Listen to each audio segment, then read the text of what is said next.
नमस्कार सर्वांना, माझ्या ब्लॉगमध्ये तुमचं स्वागत आहे। मी घेऊन आली आहे ऑलराऊंडर मसाला। याला लागणारे साहित्य आहेत 2 चम्मच तीळ, 1 चम्मच बडीशोप आणि 1 चम्मच जिरे, 1 चम्मच हळद, 2 चम्मच लाल तिखट, 2 चम्मच धने जिरे पावडर, तेल आणि हिंग, 4 कांदे, 4 टमॅटो कुकरला 2 शिट्टी लावून शिजवून घेणे, लसूण, अद्रक, कोथिंबीर, ओले किंवा सुके खोबरे ह्या सर्वांचं बारीक वाटण करून घेणे।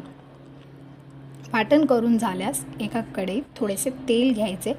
ते तेल गरम झाले की त्यात थोडेसे हिंग घालायचे। मग बारीक केलेला मसाला घालून छानसे भाजून घ्यायचे। तर या मसाल्याचा कलर चेंज होऊस तर का ते भाजून घ्यायचे। मग त्यातले पाणी कमी झाले की त्यात हळद, लाल तिखट, धना जिरा पावडर घालून छानसं मसाला भाजून घ्यायचा।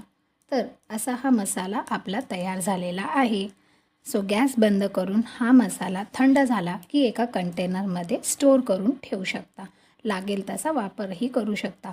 तर नेक्स्ट व्हिडिओमध्ये या मसाल्याचा वापर कसा करायचा ते मी सांगेनच। तोवर व्हिडिओला लाईक, शेअर आणि फॉलो करा।